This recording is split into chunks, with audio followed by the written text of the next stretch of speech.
Животът обича непушачите. Национална кампания срещу тютюнопушенето. Кампанията се реализира от Министерство на здравеопазването в изпълнение на проект «Информирани и здрави» по оперативна програма «Развитие на човешките ресурси».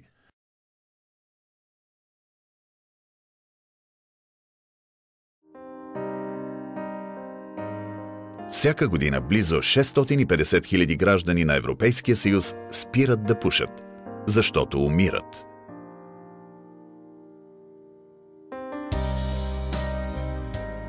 Как става обикновено? Ти си купуваш цигари, цигарите си купуват теб и после вече е късно. Но си длъжен поне да опиташ, заради себе си, заради най-близките си хора. И ще бъде велико, когато един ден се чуеш да казваш: благодаря, но ги отказах.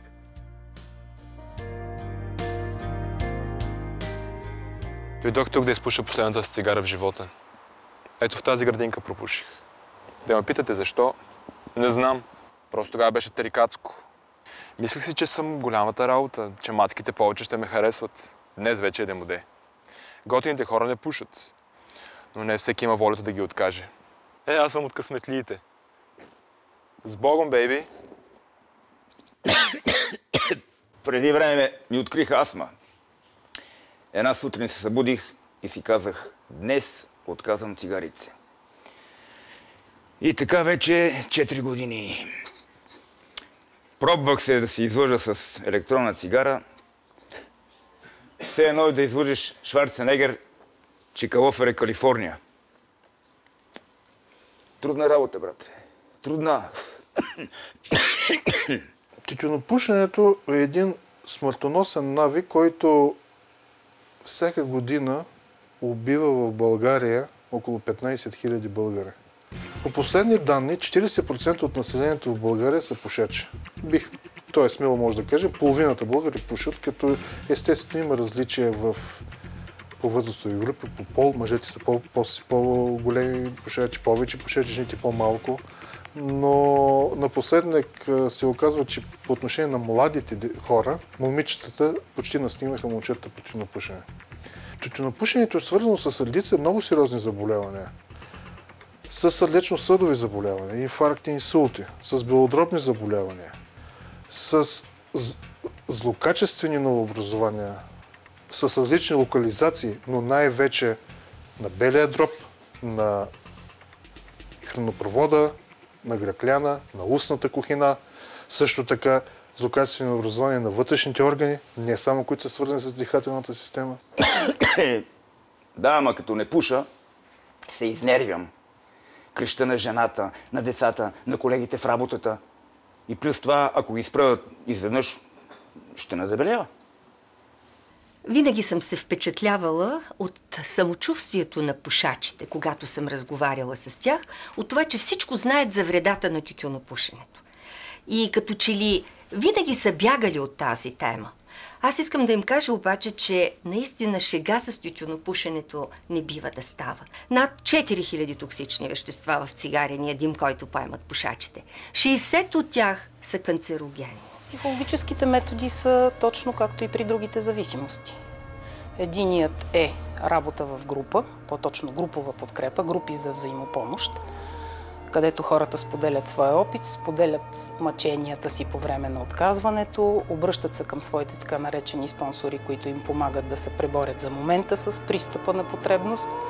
Нещо като личен лекар за душата. Обикновено това е човек със същата зависимост. В случая тежък пушач, нали, ако говорим за такова нещо, който вече се е справил с това. Други е индивидуалното консултиране, което също е пряко свързано с общуването на човека, с неговите стресове, с способността му да сподели какво изпитва в момента, да приеме съвет за отвличащо действие. Те са страшно много. За да се пребориш с пристъпа на желание да запалиш, едни мили и добри хора, които пишат брошурки, са отбелязали повече от 50 неща, които можеш да направиш. Като се започне от това да изпиеш чаша вода и се завърши с това да целиш с дартс, нали, центъра на мишена, което малко да разтовари напрежението. Хора, които са отказали сами цигарите, в по-късен етап развиват късни абстинентни прояви. Веднага ще посоча пример. Човек отказал цигарите, след 2 месеца казва: аз се разболях. Тръгва по лекари. Защо? Затова, защото получава сърцебиене, виене на свят, правят му кардиограми, правят му ехокардиографии, изследват мозъчната функция, оказва се, че той е здрав, т.е. няма заболяване. Т.е. този човек е страдал от късен синдром на отнемането, тъй като той е лишил своя организъм от никотин и не е получил помощ на време.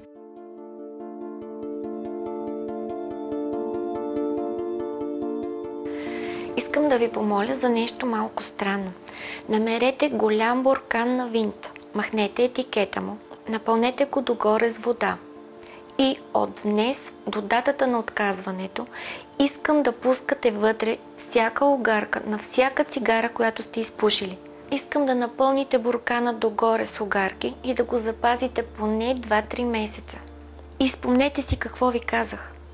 Когато се появи непреодолимото желание да запалите, то продължава реално 6 минути. И ви моля през тези 6 минути да вършите нещо. Това ние наричаме стратегия за справяне. Защото когато сте ангажиран, времето минава по-бързо. Част от тази стратегия за справяне ще бъде да отидете и да погледнете буркана. Можете да го вземете, да го отворите, да усетите тази приятна миризма и може би да си кажете: ако погледна в огледалото, не виждам сърцето, белия дроб и кръвоносните съдове, обаче виждам какво вкарвам в организма си и си мисля, че е време да спра. Но цигарите изпразват и джобовете ви. Затова искам до вашия буркан с огарки да поставите и втори буркан, в който да поставяте парите, които обикновено давате за цигари. Мислите ли, че по този начин бихте спестили пари? Да. И какво ще направите с тях? Жена ми искаше през лятото да отидем на почивка в Гърция. Мисля, че ще стигнат. В последно време забелязвам, че в кабинета идват хора, които са малко стресирани в финансово отношение. И разбира се, има значение това, че се покачиха цените на цигарите. В същото време живеем в едно изключително тежко кризисно състояние и това става повод хората да търсят помощ да спрат цигарите.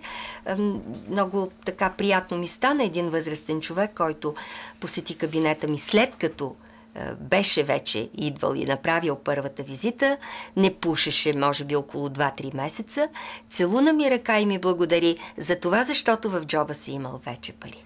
Не. Зависи от количеството, по принцип не. Даже мисля, че трябва да са по-високи. Много са скъпи. Аз затова ще ги отказвам. Да, скъпи са. Неимоверно. Аз не пуша. В смисъл, не пуша редовно, така че малко. Много малко. Много малко. Ако пуша по една кутия на ден, 150 лева на месец си отиват като нищо за цигари. Една пета, примерно. Пуша по кутия и половина на ден, от тук нататък човек може да си направи сметка. Не. Не. Да, 100% е възможно. Или поне да ги намаля рязко.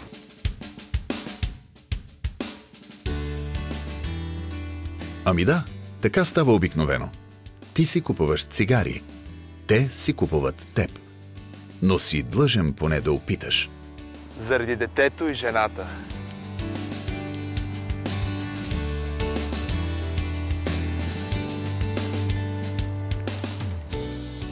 Заради мен самия.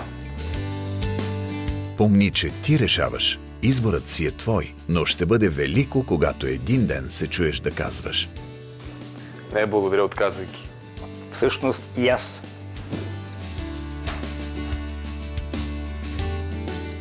Животът обича непушачите. Национална кампания срещу тютюнопушенето. Кампанията се реализира от Министерство на здравеопазването в изпълнение на проект «Информирани и здрави» по оперативна програма «Развитие на човешките ресурси». Настоящият филм е изготвен с финансовата помощ на Европейския социален фонд. Министерството на здравеопазването носи цялата отговорност за съдържанието на настоящия филм и при никакви обстоятелства не може да се приеме като официална позиция на Европейския съюз или Агенцията за социално подпомагане.